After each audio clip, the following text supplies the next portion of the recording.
Sir திரிபிரியன், இது ஒரு அதீத அச்சமா இல்லை அக்கறையா இல்லை சரியான நேரத்தில் முதலமைச்சர் அடுத்தடுத்த நகர்வு பண்ணுறாரு? ஒரு பக்கம் அனைத்து கட்சி கூட்டத்தை கூட்டினாரு, உடனடியாக அனைத்து 7 மாநில முதலமைச்சருக்கு கடிதம் எழுதுறாரு, அடுத்ததாக கூட்டத்துக்கான டேட்டையும் அனௌன்ஸ் பண்ணிட்டாரு. இது ஒரு எலெக்ஷனுக்காக நெரேட்டிவ் செட் பண்ணுறதா இல்லை இது அவசியமான இந்த தருணத்தில் மேற்கொள்ள வேண்டிய நடவடிக்கை? இல்லை, எனக்கு தெரிஞ்ச ஒரு விஷயத்தை கிளாரிஃபை பண்ணணும். அதாவது தமிழ்நாடு முதல்வர் வந்து மக்கள் தொகை கணக்கெடுப்புக்கோ அல்லது மறுசீரமைப்புக்கோ எதிராக எதுவுமே சொல்லவே இல்லை. அதெல்லாம் நடக்கட்டும் தான் சொல்கிறார். ஆனால் நடக்கும்பொழுது தமிழ்நாட்டுக்கு ஒரு நீதி இருக்கணும் அதில், அப்படின்றதான் பாயிண்ட் அங்கே ஆக்சுவலாக. அதெல்லாம் வேண்டான்னு யாரும் சொல்லலை. பட் அது ஒரு சொல்கிற ஒரு கருத்து வேறுபாடு எனக்கு இருக்குது. 30 வருஷம் தள்ளி போடுன்னு சொல்கிறாரு இல்லையா, அது வந்து சரியான அணுகுமுறையாக தெரியல. ஏன்னா 56 போச்சுன்னா இன்னும் காம்ப்ளிகேஷன் அதிகமாகும். அது இமீடியட்டாக கையோட பண்ணுறது பெட்டர்ன்றது என்னுடைய கருத்து. ஸோ அதுதான் வந்து மக்களோட பிரதிநிதித்துவம் கரெக்டாக போய் பார்லிமெண்ட்டில் அமர்றதுக்கான வாய்ப்புகள் இருக்கும். இதை பண்ணும்பொழுது தமிழ்நாட்டுக்கு இழப்புகள் ஏற்படுது, அது எப்படி சரி பண்ணுறது? அதிகப்படுத்தினா சவுத் இந்தியாவே புறக்கணிக்கப்படுற வாய்ப்பு இருக்குது, அதை எப்படி சரிப்படுத்துறது? ஸோ இப்போ பாதிக்கப்படுற மாநிலங்களை நம்ம கூப்பிட்டு அவங்களெல்லாம் கூப்பிட்டு ஒரு ஜாயிண்ட் ஆக்ஷன் பண்ணலாமேன்ற ஒரு விஷயத்தை முன்னாடி வைக்கிறார். பாஜகவை நம்ப முடியாதா, நம்பலாமான்னா பாஜகவை எப்படி நம்புவீங்க?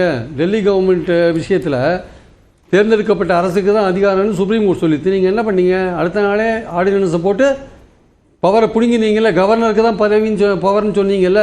சரி, எலெக்ஷன் கமிஷன் ரெக்ரூட்மெண்ட்டில் இது அப்பாயின்மெண்ட்டில் சுப்ரீம் பேனலில் வந்து சுப்ரீம் கோர்ட் நீதிபதி ஒருத்தர் இருக்கணும்னு சொன்னபோது நீங்கள் என்ன பண்ணீங்க? ஒரு ஆர்டினன்ஸை போட்டு சுப்ரீம் கோர்ட் நீதிபதி வேண்டாம், நாங்கள் எங்கள் மந்திரி சபையிலே ஒருத்தர் அமித்ஷாவை போட்டுக்கிறோன்னு போட்டுட்டு நீங்கள் உங்களுக்கு வேண்டிய ஆளை செலக்ட் பண்ணுறீங்கல்ல. உங்களுக்கு தேவையான நீங்கள் வக் போர்டில் என்ன பண்ணீங்க? ஜேபிசியில் ஆளுங்கள்லாம் வெளில அமிச்சிட்டு நீங்கள் திருத்தங்கள்லாம் பண்ணீங்களா இல்லையா? ஸோ எப்படி நம்ப முடியும்? நீங்கள் ஏதாவது ட்ராக் ரெக்கார்ட் இருக்கணும் பாஜகவை நம்புறதுக்கு. அவங்க திடீர்னு சில விஷயங்களை கொண்டு வருவாங்க, திடீர்னு நடத்துவாங்க. அவங்களுடைய அஜெண்டா வந்து நாக்பூரில் அவங்க என்ன ட்ரா பண்ணுறாங்களோ அந்த அஜெண்டாவில் அவங்க போயிட்டுருப்பாங்க. ஸோ அது ஒரு பக்கம் இருந்தால் கூட இப்போ இவர் எடுத்துக்கிறது இப்போ எடுக்காத எப்போ எடுக்கிறது? இப்போ தான் எடுக்கணும் ஆக்சுவலாக. This is the correct time. ஏன்னா இந்த விஷயத்தில் நாளைக்கு வந்து டீலிமிட்டேஷன் கமிஷன் ஒன்று போட்டாங்க வச்சுக்கோங்க. அந்த கமிஷனில் பெரும்பாலும் பாஜக ஆட்கள் இருந்தால் என்ன பண்ணுவீங்க? நீங்கள் ஒன்றும் கேள்வி கேட்க முடியாது.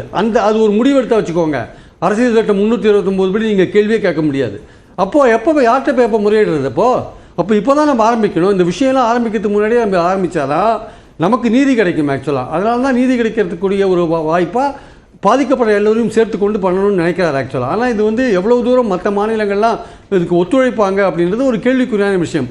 சதர்ன் ஸ்டேட்ஸ் வேணால் ஒத்துழைக்கலாமே தவிர ஒரிசா போன்ற பாஜக ஆளுற மாநிலங்களில் முதல்வர்கள் கடிதம் எழுதலை, எதிர்கட்சி தலைவருக்கு தான் கடிதம் எழுதியிருக்காரு. நவீன் பட்நாயக் எழுதியிருக்காரு. ஆமாம், நவீன் பட்நாயக் தான் எழுதியிருக்காரு. ஆளுநர்னா பாஜக முதல்வருக்கு எழுதி ஒன்றும் பிரயோஜனம் கிடையாது. ஸோ அதனால் மற்றவங்களாம் எவ்வளோ தூரம் இப்போ மார்ச் 22 அன்னைக்கு முதல் மீட்டிங் போட்டிருக்காரு. இல்லை, அந்த மாநிலத்தில் ஒரு அரசியல் விவாதத்தை ஏற்படுத்த முடியாதா? ஒரு விஷயத்தை தொடங்கி வைக்கிறது அப்படின்னு இருக்குல்ல, அது எதிர்கட்சி தானே வலிமையாக சொல்ல முடியும். இல்லை, இப்போ ஆந்திராவை பொறுத்த மட்டும் நாயுடுக்கும் எழுதியிருக்காரு, ஜெகன்மோகன் ரெட்டிக்கும் எழுதியிருக்காரு, 2 பேருக்கும் எழுதியிருக்காரு. இப்போ கர்நாடகாவில் வந்து சிஎம்முக்கு எழுதியிருக்காரு, டெப்டி சிஎம்முக்கு எழுதியிருக்காரு. ஸோ கூடியவரையும் வந்து அது தவிர நிறைய பேருக்கு எழுதியிருக்காருன்னு அவங்க அறிக்கையில். சந்திரபாபுவும் நிலைப்பாடு ஒரு வியூ இருக்குது, அதிக குழந்தைகளை பெற்றுக்கொள்ள வேண்டும் அப்படின்னு சந்திரபாபு நாயுடு சொல்லியிருக்காரு. அவரோட வியூ வந்து மாறி இருக்கு. கடந்த காலத்தில் எனக்கு வேற இது இருந்தது, இப்போ நான் மாற்றிருக்கேன் அப்படின்னு சொல்கிறார். ஸோ அது ஏறக்குறைய ஆதரவு நிலைப்பாடு தானே அது? இல்லை சார், அவர் ஆதரவு நிலைப்பாடு தான். அவர் வந்து பிஜேபியோட கூட்டணியில் இருக்கார். அவர் வந்து சில விஷயங்கள்லாம் ஓப்பனாக சொல்ல முடியாது. ரெண்டாவது, மும்மொழி திட்டத்துக்கும் இதுக்கும் எந்த இடத்துலையும் ஒரு தொடர்பு கொடுத்தவே. இந்த கான்ஃபரன்ஸ் இருந்து பெரும்பாலும் மறுசீரமைப்பு சம்பந்தப்பட்ட ஒரு கான்ஃபரன்ஸ் தான். மும்மொழி அதில் கொண்டே வரல. ரெண்டாவது, இன்னொரு முக்கியமான விஷயம் நீங்கள் கவனிக்க, நானும் அப்படியே சொல்லலை. அதான் மும்மொழிக்கும் இதுக்கு சம்பந்தம் இல்லை, அது மாதிரி எதுவுமே இல்லை. அதிக குழந்தைகள் பெற்றுக்கொள்வது அப்படின்னா தொகுதி சார்ந்த இல்லை. தமிழ்நாட்டுடைய இந்த மீட்டிங்கே மும்மொழியை சேர்த்து இதில் பண்ணலை, வெறும் மறுசீரமைப்பு மட்டும் தான் பண்ணாங்க. மும்மொழி தனி இஷ்யூ, அது ஒரு தனி இஷ்யூவா போயிட்டு இருக்கு. பட் அதுவும் நேஷனல் இஷ்யூவா மாறி இருக்குல்ல. இன்னைக்கு ஆந்திரா முதலமைச்சர் சொல்றாரு, தெலுங்கானால டெவலப்மெண்ட் இருக்கு, புதுச்சேரியில பஞ்சாப்ல டெவலப்மெண்ட் இருக்கு, கர்நாடகால இருமொழி கொள்கை வேணும் அப்படின்னு சொல்லிட்டு ரெக்கமெண்ட் பண்றாங்க. இல்ல சார், நான் சொல்றது என்னன்னா, தமிழ்நாட்டில் நம்ம வந்து இந்த ரெண்டுத்துக்காக இந்த கூட்டத்தை போடல சார், வெறும் மறுசீரமைப்புக்கு மட்டும்தான் நம்ம கூட்டத்தை போட்டோம். மும்மொழி வந்து தமிழ்நாடு கவர்மெண்ட் தனியாக அதை வந்து ஃபைட் பண்ணிட்டு இருக்காங்கன்றதை நம்ம பார்த்துட்டு இருக்கோம். நம்ம நிதி கொடுக்காத இருக்கிற விஷயங்கள், இந்த விஷயங்கள்லாம் அது தனியாக ஒரு இஷ்யூ போயிட்டு இருக்குன்றதை பார்க்குறோம். ஆனால் இந்த விஷயம் வந்து பாஜக எதுவுமே ஆரம்பிக்கலையே, அவங்க எதுவுமே சொல்லலையே அப்படின்லாம் சொல்லும் பொழுது, அந்த கூட்டத்தில் கலந்து கொண்ட பாஜகவின் கூட்டணி கட்சியான பாமக தலைவர் அன்புமணி அவர் சொன்ன ஒரு முக்கியமான விஷயம். அவர் என்ன சொன்னார்? தமிழ்நாட்டுக்கு குறையாதுன்னு அமித்ஷா சொன்னார். அது கரெக்டு தான். ஆனால் தமிழ்நாட்டுக்கு குறையாது, மற்ற மாநிலங்களுக்கெல்லாம் வட மாநிலங்களுக்கெல்லாம் ஏறுன்ற ஒரு விஷயம் பேசப்படுது. அப்போ இது சம்பந்தப்பட்ட ஏதோ ஒரு பேச்சுவார்த்தை டெல்லியில் போயிட்டுருக்கு. அதனால தான் வந்து இவர் வந்து அமித்ஷா வந்து ஏறாதுன்றது தெளிவாக சொல்கிறார்.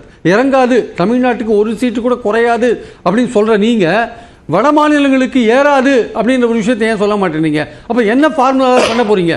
ப்ரோரேட்டா ஃபார்முலான்னா என்ன? ப்ரோரேட்டா ஃபார்முலா 543ல் 7.2%, இப்போது 39 இருக்கோம் நாங்கள்.